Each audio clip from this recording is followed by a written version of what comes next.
احنا فين؟ احنا في مسجد احمد ابن طولون اللي صورة المسجد على ال5 جنيه. تعالوا بقى نشوف جولة جوه المسجد من جوه. ده بقى مسجد احمد بن طولون، مؤسس الدولة الطولونية، وثالث مسجد في عاصمة مصر بعد مسجد عمرو بن العاص.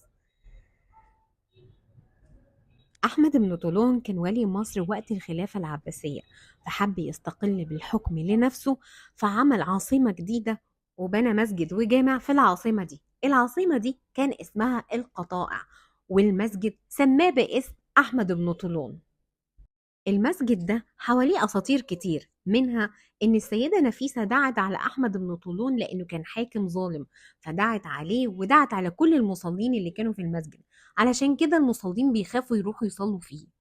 الأسطورة دي مش الأقرب للحقيقة، لأن أحمد بن طولون اتولد في بغداد وجه مصر بعد وفاة السيدة نفيسة ب46 سنة. الرواية التانية والأقرب إلى الحقيقة، ناس كتير استغربت إزاي المسجد يكون كبير كده واتبنى بأعمدة غالية جدا، يعني معنى كده إنه جاي من مال حرام. فالناس قالوا إحنا مش هنصلي في مسجد مبني من مال حرام. ولما جمعهم أحمد بن طولون قال لهم إنه كان في الصحراء والفرسة غرزت، وتحت رجل الفرسة لقى كنز بنى منه المسجد والمستشفى والمدرسة بتاعته. روايات كتير اختلفت في بناء مسجد أحمد بن طولون، ولكن دلوقتي الناس بتصلي عادي فيه. ودلوقتي احنا في طريقنا ان احنا ندخل المسجد من جوه علشان نشوف جمال العمارة اللي اتبنى بيها المسجد في عهد أحمد بن طولون.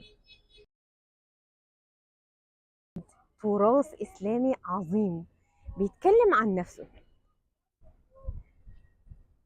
ودي بقى القبة من فوق اهي، وجايبة بقى على منطقة السيدة زينب، حاجة وهم.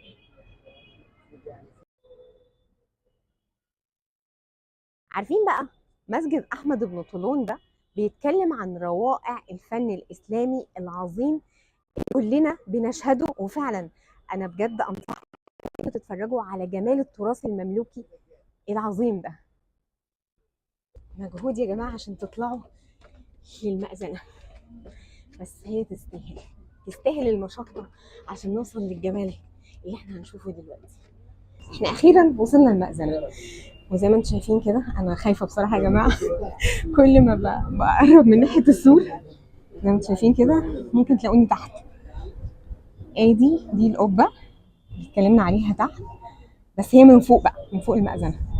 زي ما قلت لكم فعلا تاريخ يستحق المعرفة. ودي كانت جولتنا في مسجد أحمد ابن طولون اللي اتبنى بأعمدة وبراعة إسلامية عظيمة جدا تتشاف بالقلب مش بالعين. جولاتنا كتير ولسه ما انتهتش، وأشوفكم في جولة جديدة وجميلة يا بلدي.